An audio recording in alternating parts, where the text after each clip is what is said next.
Ilhan's comments are one thing, but the real question is whether those views deserve to belong within the Foreign Affairs Committee. What I am saying is common sense. You're a visitor. You're not even an American. You're a foreign national. You're here because we gave you a visa to be here temporarily, and now you're out there defending and supporting Hamas, a terrorist organization.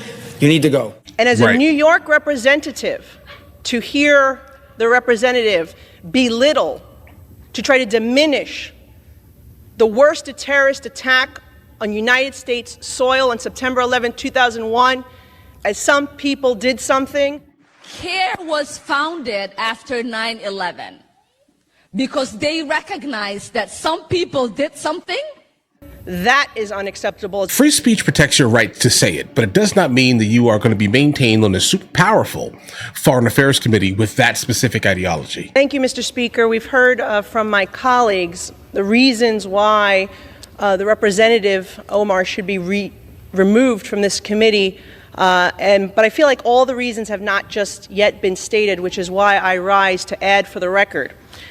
We've heard about the comments that were made regarding anti-Semitism and anti-Israeli views, but I rise to add to the record that as a member of the Foreign Affairs Committee, I've sat there and heard the representative actually spew anti-American rhetoric as well. I've been in that committee room where the representative equates Israel and the United States to Hamas and the Taliban. Absolutely unacceptable for a member of that committee. I've also heard the representative equate that it is the United States' fault that there is turmoil in Venezuela. That is not because of the oppressive socialist and communism that has spread throughout Central and South America and Venezuela at the hands of the Maduro and Hugo Chavez regimes. That is unacceptable. And as a New York representative, to hear the representative belittle, to try to diminish the worst terrorist attack on United States soil on September 11, 2001, as some people did something. CARE was founded after 9/11. Disgusting comment here, guys. Because they recognized that some people did something and that all of us were starting to lose access to our civil liberties.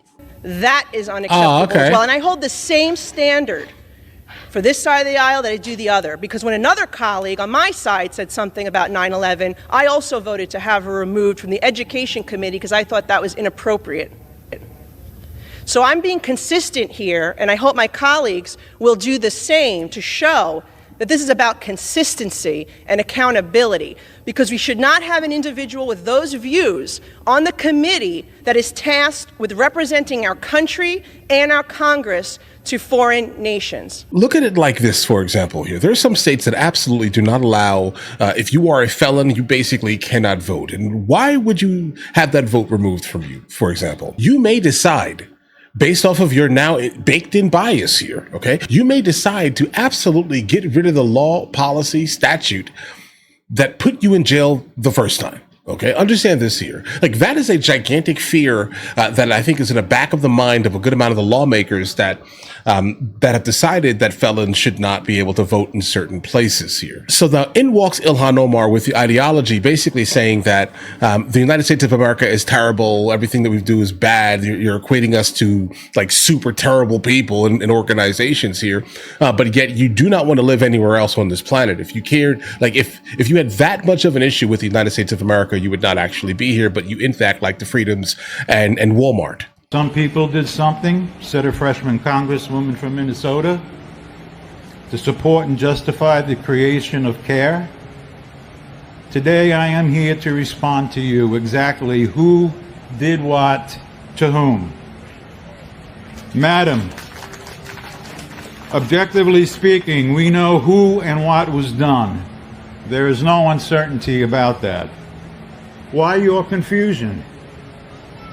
On that day, 19 Islamic terrorist members of Al-Qaeda killed over 3,000 people and caused billions of dollars of economic damage. Is that clear? But as to whom? I was attacked. Your relatives and friends were attacked. Our constitutional freedoms were attacked, and our nation's founding on Judeo-Christian principles were attacked. That's what some people did. Got that now? We are here today, Congresswoman, to tell you and the squad just who did what to whom. Show respect in honoring them, please. American patriotism in your position demand it. For God and country. Now, should we allow someone with that specific ideology to be maintained within this platform? No. The secondary issue is that this is not even the only platform specifically that allows for that type of absolutely terrible ideology, anti-American ideology to, consistently proliferate, guys. It's just not. We can go around committee to committee to committee within Washington, D.C. and start to almost immediately realize that we have problems. Like in the system of governance that we basically kind of exist within here, it's nearly impossible to say, hey, you guys have a super trash ideology, but understand this here. They say the same exact thing about the other side. So now we are in like a moral conundrum here.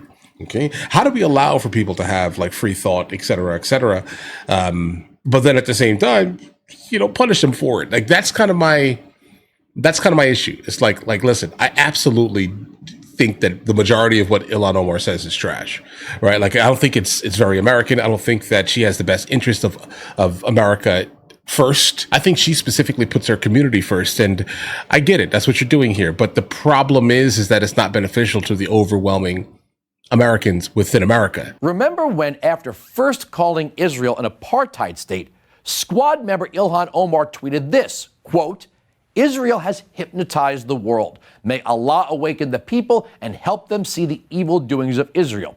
Hashtag Gaza, hashtag Palestine, hashtag Israel." And she also claimed that Jews were buying the loyalty of Republicans. Now, even military journalists have taken notice. Look at this March 2019 headline from Stars and Stripes. Headline, Ilhan Omar's anti-Israel nativism will haunt Democrats. Quote, Omar is speaking for a constituency of American progressives who agree with her that Israel and its supporters have warped U.S. foreign policy.